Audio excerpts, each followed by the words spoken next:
You're listening to The Art of Imperfect Adulting. I'm your host, Amy Stone. Here, I share stories from real people navigating the adventure that I call adulting. Are you ready? Me too. Let's do this. Hello, friends. In this episode, I'm going to introduce you to my guest, Lisa Manzo. We talk about her choices over the past 7-ish years to take a deep and personal look and exploration at some of her childhood experiences. So, the conversation I have with Lisa touches on topics including her relationship with her parents, origin work on the stories of her childhood, personal development, and also sobriety. One of the things here that's fun or interesting is that we all have childhoods. When we make it to adults, that's one of the things, right? And one thing that happens for many of us as adults is that we can look back on our youth with our adult eyes. And sometimes that means we see things with the shift, the impact or the shift of the time that has passed and the experience we've gained. I think that you're going to love this conversation, and I'm excited to share it with you. So let's do it. Welcome to the Art of Imperfect Adulting. Lisa Manzo, are you ready for a fun chat today? I am. I'm excited. Yay. Yay. All right. I start all my conversations with the same first question. What part of the world do you call home? I'm going to say I live in Las Vegas. I am from New York because once I start talking, people like, you're not from Vegas. So, Las Vegas is where you call home these days. Share with us something that you love about the city or enjoy about the city of Las Vegas. Okay, so it has everything New York has because I grew up in the city in one of the five boroughs, and it has no snow. So that's what I love about Vegas. Very, No right, snow. exactly. No, that's fantastic. I love that. It has everything and no snow. It's got the opposite of snow. You guys have a lot of heat, a Uh-huh. lot of heat in Vegas. That's what it's famous for. Very cool. All right. So, Lisa, what we're going to talk about today is a story of you choosing to examine your own childhood experiences as an adult. I think that part of this story that you shared with me in advance is choosing sobriety and sober living, which is actually not what I think of when I think of Vegas, but we'll see if that comes up. So if you're ready, my first question is, which came first? Was it the choice to get sober or the choice to peel back the layers of your childhood stories? Well, I knew I was so unhappy and I knew something had to change. And I said, well, let me start with the drinking because Okay. that's not serving me. So that's a combination of words that comes up a lot when I talk to people about sobriety is it wasn't serving me.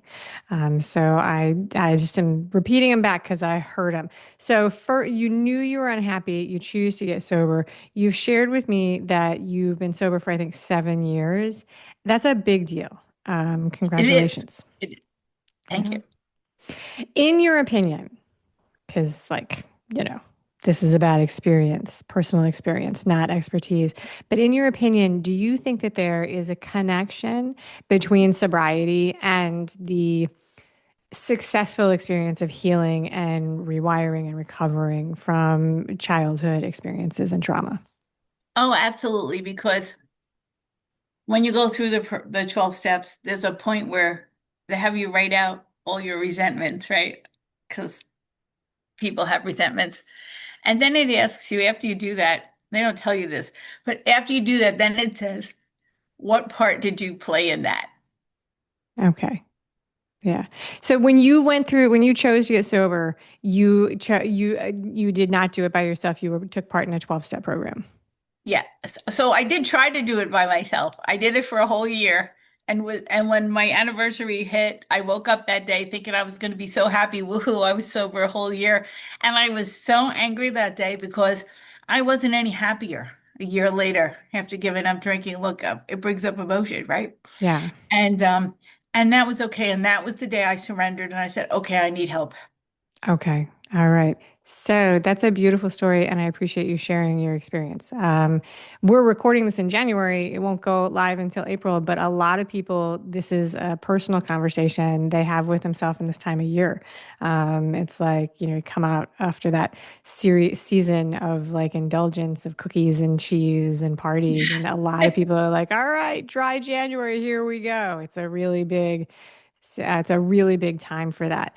All right. So you gave me two stories from your childhood that we can talk about. I think we'll go through them both. Interesting to me as the host, not really related to the conversation. These stories both involve photography. And I think that's interesting because I trained to be a photographer in school. I had dreams of being a newspaper photographer, and then I owned a portrait studio for about a decade. And as part of that portrait studio, I actually learned some of the things, some stuff about the psychology of why people invest in photographs and why they can be important. And I think that's really interesting.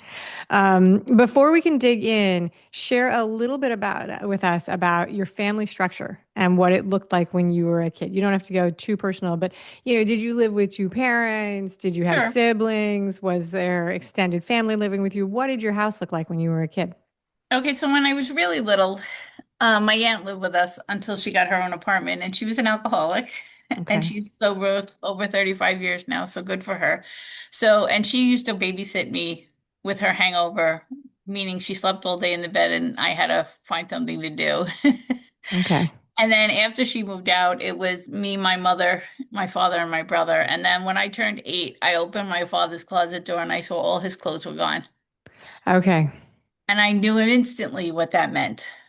And what did it mean? Share with us. It meant that he was gone? It meant that he was not going to live with us anymore.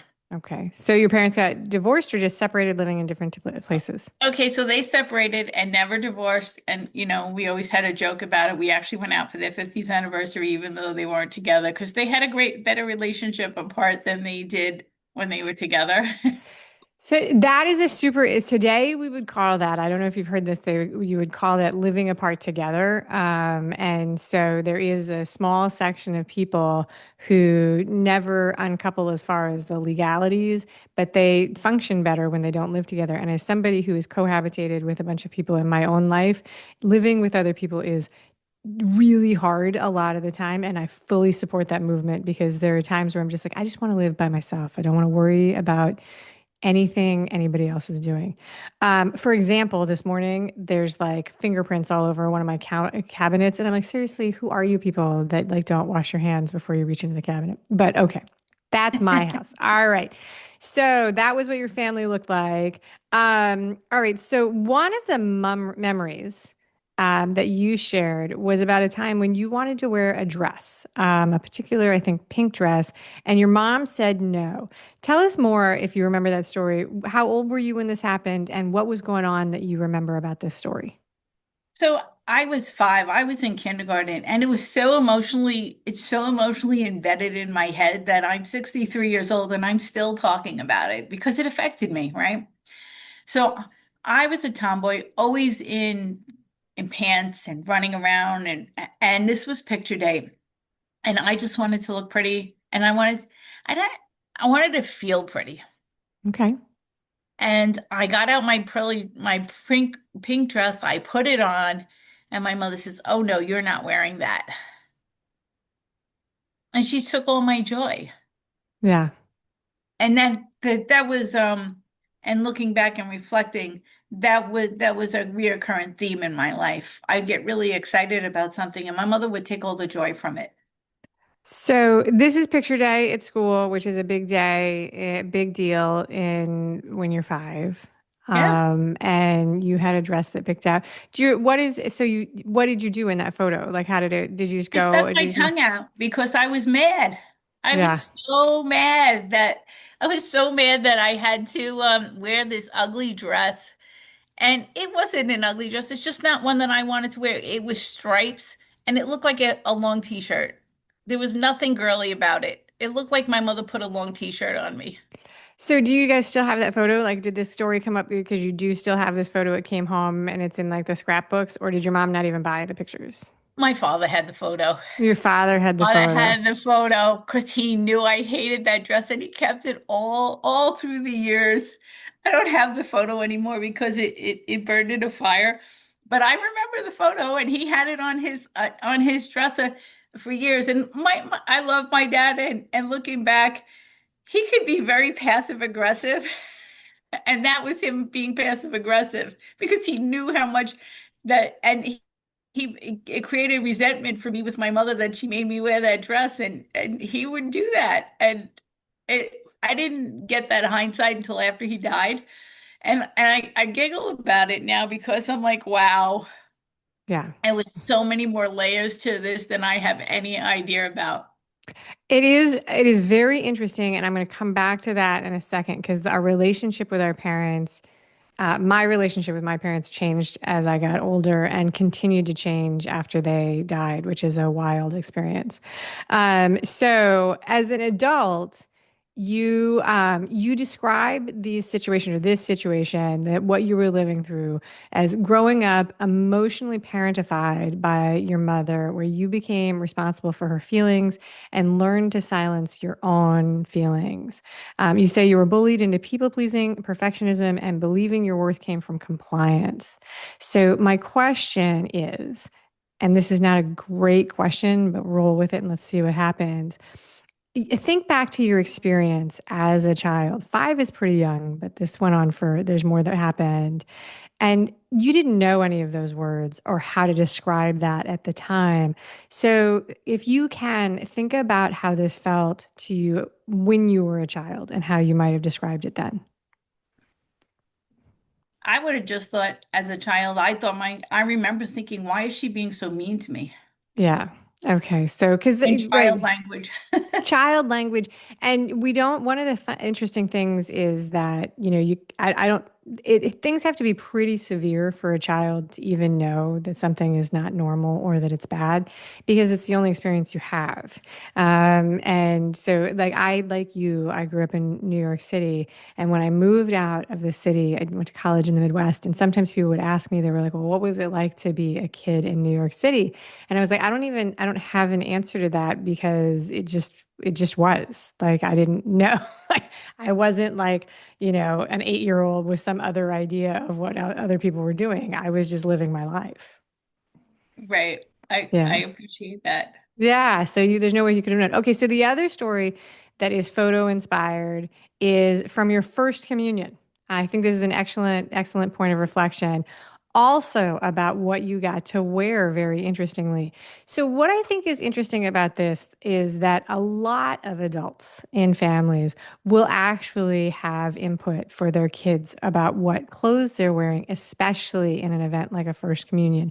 So, help us understand from your experience why, like, you can tell us the story of what happened and then share, if you can, why you think it made such an impact on you.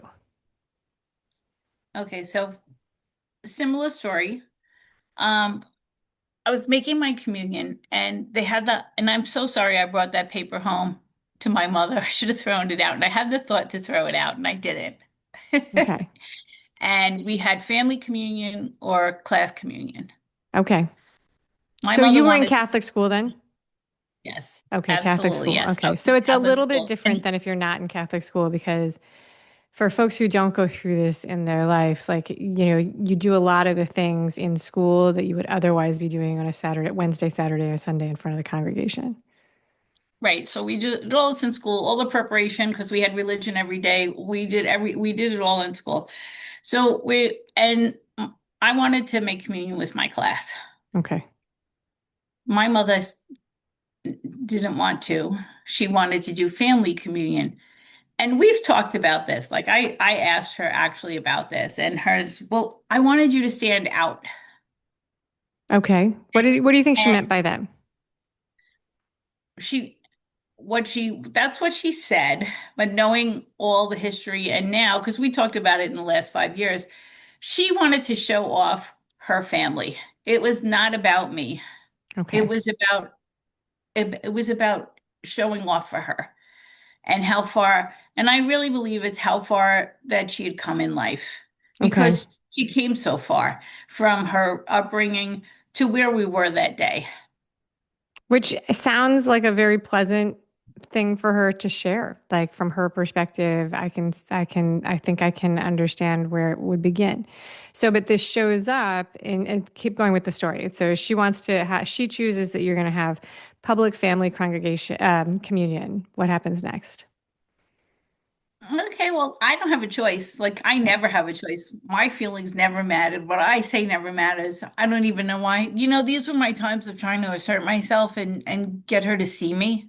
Yeah. And I also understood that once my mother made up her mind, there was no changing it, period. So And can I ask what might be, I know I'm interrupting you, but I'm also giving you a little pause because I can tell that these stories still have an emotional connection. Um, what if I ask you what generation you're in? Like I'm Gen X. What generation are you in? oh, I'm a baby boomer. I'm at the tail Baby end of it. boomer. And then is your mom what we would call the silent generation? Do you know what she would be? I believe she's the silent generation. All right. So what would you say that you grew up with some of the messaging of like, be seen and not heard, like a very control. Okay. All right. So I just wanted to put that into context. Some of the people who are in the audience will be watching and they'll be able to see you, but other people are listening. And so that will help them understand some of the things at play. Okay. So first communion, you and your mom, she lays down the law. You do not feel like you can negotiate with her. What happens? Okay, and then they decide. I made the mistake of complimenting my mother's beehive hairdo, like Marge Simpson. Oh, Okay. okay. Okay. And she says, and made the mistake of doing it in front of my aunt, the hairdresser. Okay. And they decide that, oh, we'll give you that hairdo. Oh, all right. All right. So the story it keeps going. And I'm like, and I know once my mother and my aunt, I'm 8 years old, and I know that once they decide something, it's like that nothing's going to stop that train. It's going downhill full speed. That's it. So I decide to cut my hair. Oh, wow. All right. So you're 8 years old. You give your mom a compliment. The women in your life, the adult women in your life, misread this compliment and they decide that what you're asking for is a beehive. And you go into the bathroom with a pair of scissors and cut off your hair. Oh no, I don't go in the bathroom. I'd have got caught in the bathroom. Do you go? But you cut your hair on your own. Yeah, yeah. I went to my bedroom and I remember going like this with my hair. So I'm pulling my hair up and I'm like, okay, how much can I cut so I don't look stupid?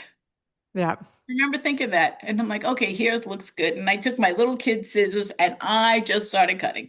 That is so. One of the kids in my house and my family did that when she was young, and the story came up over break when she was home with her college friends, and she still remembers doing it. It was not dramatic because it's just like she gave herself bangs, and she did a halfway decent job, and I wasn't upset about it or anything. I was just like, okay, let's do this.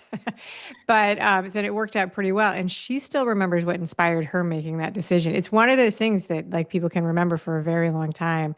All right, so you cut your hair, and your mom has an opinion about the dress you wear, which tell me more about this because the communion dress is like sort of like a uniform that like everybody's wearing kind of the same thing.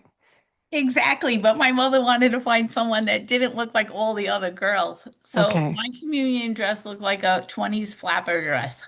Okay. And all right, and what did you want to wear? Did you want to wear one that looked like what your friends were wearing? Yes, I wanted Yeah. to just fit in and be one of my friends and belong. I wanted to belong to Yeah. something. And I didn't she want to, wanted you to stand out. That's the way yeah, she talks about it now. yeah. Okay.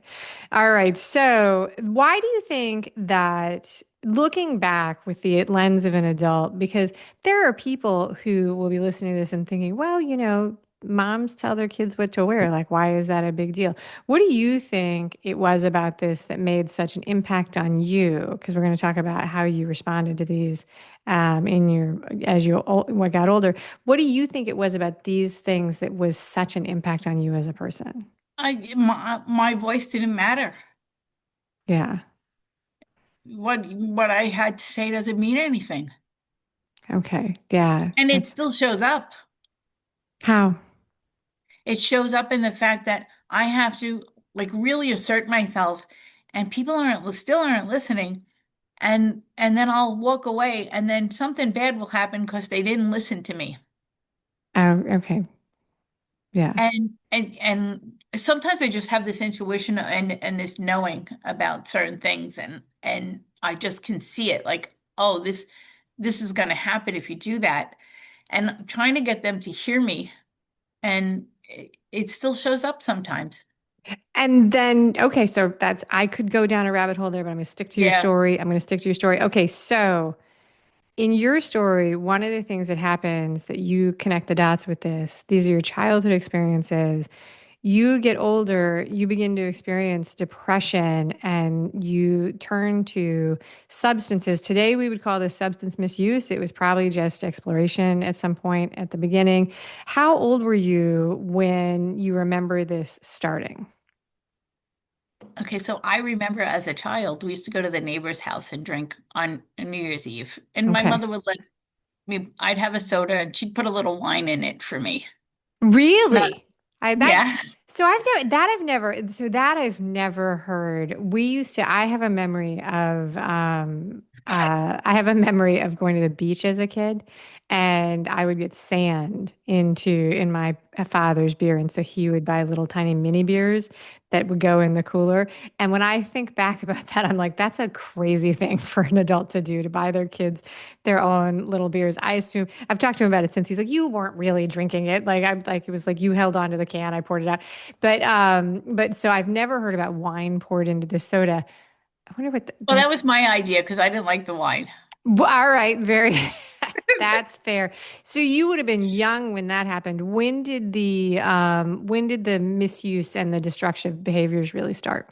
Okay, so drinking was 18 when Yeah, that was the legal age, sure. legal age was 18. So we started going out to clubs at 17.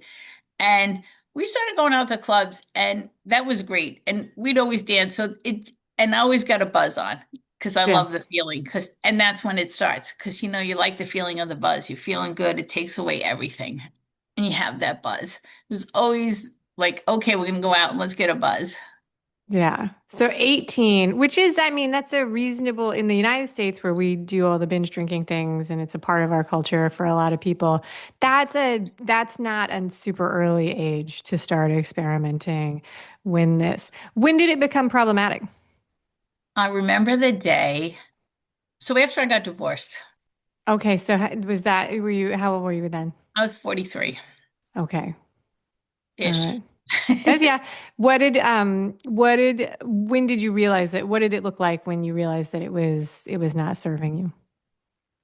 So what I realized is so after I got divorced, I had just gotten my teaching license and I'm working in a classroom with the female version of my ex-husband. Okay. And I spent 8 hours together in a classroom with this person who was so mean to me because she was angry at me for something administration did that I had no control over. And it was a miserable 10 months of my life. And I tell you, I'd walk in my door and I'd pour myself a drink because that's how stressful the day was.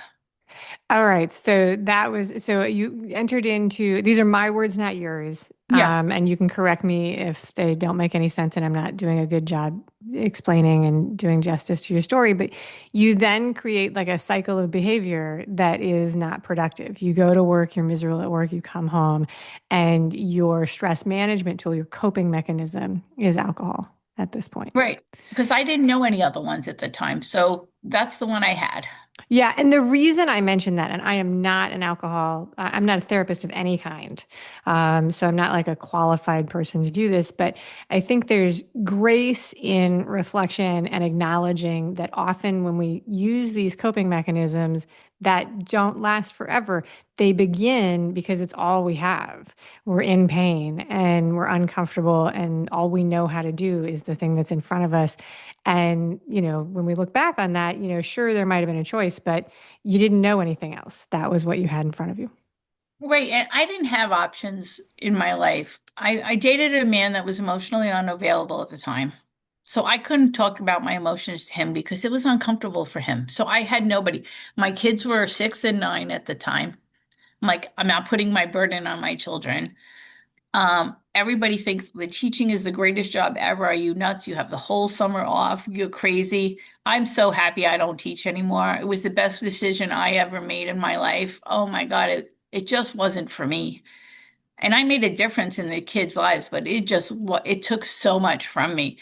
And I had no one to go to and no one to talk to. I should have been in therapy at the time. I'm sure I was, but I was more addressing my family than I was about my job. And I didn't even see the correlation back then. I'm only making it now on this podcast because I'm always making revelations. And I was in therapy forever, but this never came up.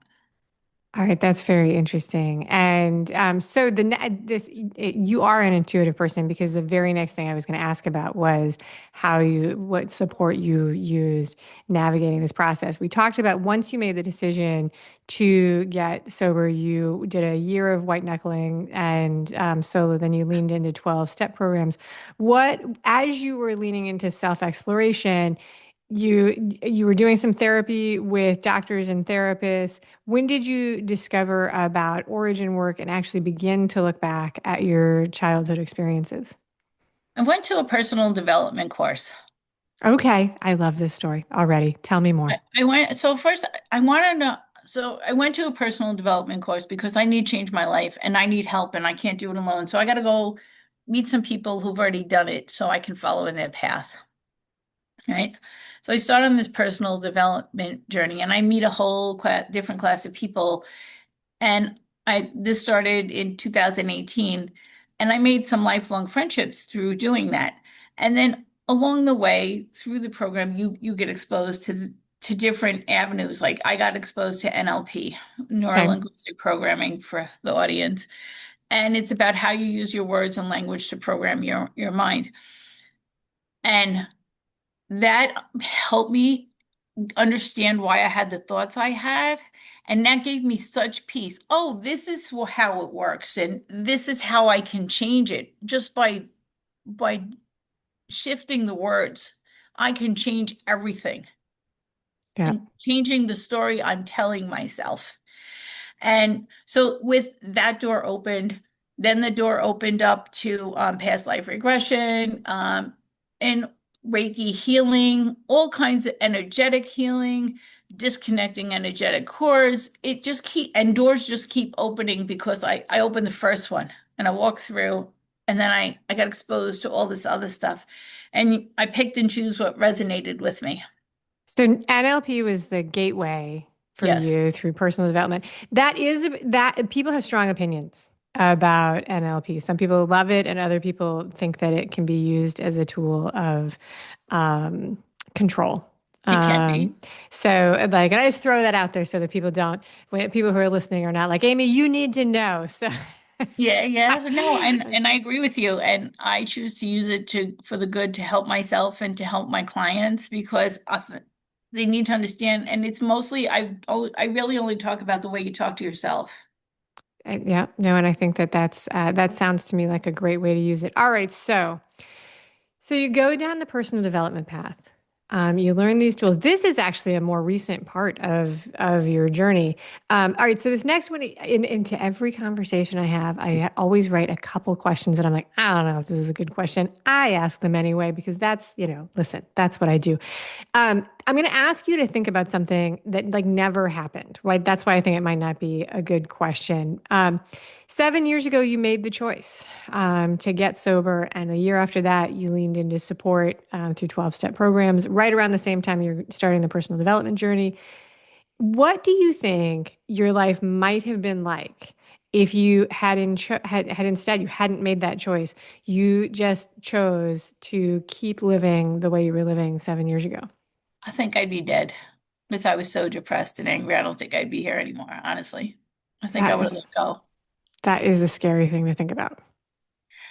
And I don't have to because I'm here and I'm happy and I'm at peace. So That's a beautiful reflection, and your smile is so charming. All right, so in a second, we're going to do the final questions. I want to give you a chance to tell people about the work you do today, which ties into your story of change and how they can connect and follow you online.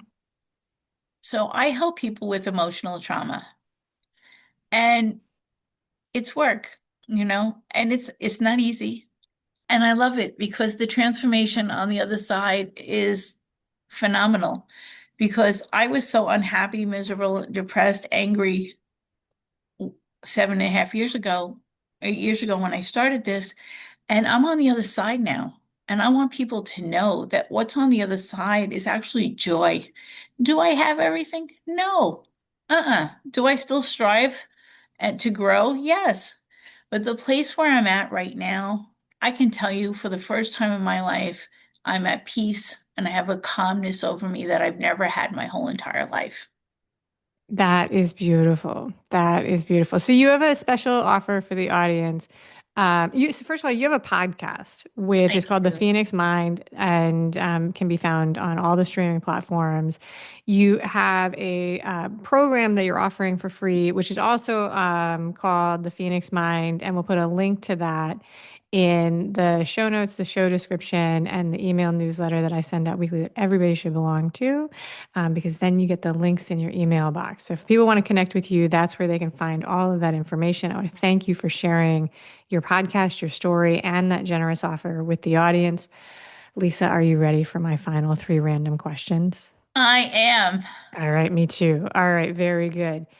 If you find yourself alone with free time, what is one of the first things that you might think of to fill that time for yourself? So I'll reflect back on what came up in the week that triggered me. And I'm Okay. like, okay, where did that come from? And what is that attached to that I can let it go? Sorry, that I can let it go. Wherever it's attached to, so I can let it go. I want to, and I'll do some journaling on it. And I'm like, until I figure out where it came from, what memory it's attached to. And because that's what gives me more peace, letting go of more stuff. Okay, so when you find yourself with some free time, you look at your thoughts and journaling and making those connections. I love that. That's a very good answer. That's very intentional and thought provoking. I appreciate it. Okay, if you were to, question number two, if you were to take a dream vacation, money and time are no object, would you choose as a destination something that is a beachy location, a mountainy location, or an urban city location that has things like entertainment, museums, history, culture? What does fun travel look like to you? I'd like to go city hopping in Europe for a whole Oh, summer. very nice. For a whole summer. An entire summer, that would be a beautiful vacation. I love it. I love it. And chasing the warm weather because you're a warm weather creature these days. All right. Third and final question. What is your feeling, Lisa, about junk drawers? If I came into your house and went through your kitchen and the rooms in your house, would I find drawers that were filled with junk? Or are you a person who just keeps things so organized and clean that you don't have junk drawers? I have organized junk drawers. What does an organized junk drawer look like? So I have a plastic container. It's got two small drawers and then two bigger drawers. Okay. And so in the bottom drawers, all kinds of wires for anything that I might ever need for electronics All right. that I don't want to throw out just in case, Yep. just in case drawer. And then there's a drawer for like miscellaneous stuff, like when you buy something and you have to put it together, Yes, sure. and there's always leftover stuff. Yes, they give you, yeah. There's there's a drawer for that just in case I need, like it falls apart, I need to go find something and fix it. So that's my just in case drawer. And then there's like bow there's a drawer for like decorations like bows and ribbons and stuff and scotch tape to wrap presents. Very good. I get it. I totally understand. Thank you for giving me a peek into your junk drawer philosophy. I totally appreciate it. That's it. Lisa Manzo, thank you so much for being a wonderful guest today on the show. Oh, thanks for having me. It was awesome. Thank you for listening today.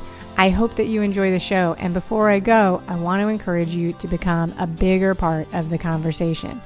Obviously, subscribe wherever you're listening to the show. Listen to more episodes. That'd be great. Obvi again, please write a review and tell your friends about the show. That truly is a great help for getting the show in front of new people. Okay, but more fun for you yourself, head over to imperfectadulting.com and join the email community. You'll get some free stuff right away, and that way you'll begin to get the emails about the podcast. This includes the links for the special offers from the guests, and it's the only way to get that. Also, if you aren't in the mood to listen, I actually include an article directly in those emails. Whee!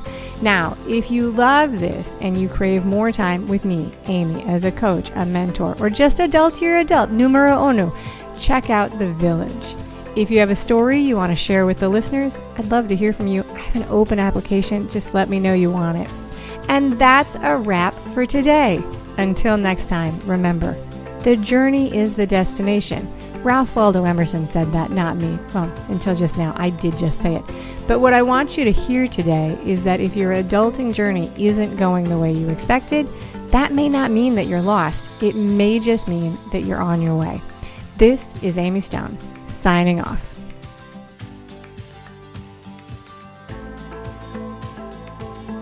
The Imperfect Adulting podcast is created and produced by Amy Stone and Amy Says So. Anything expressed on this show is offered as entertainment, and the views of the guests may not always represent the ideas and viewpoints of the host. That's me. Amy does not intend or hold herself out to provide professional advice or recommendations of any kind. In the end, you and you alone need to make those kinds of decisions based on your personal and individual situation, needs, circumstances, and comfort level.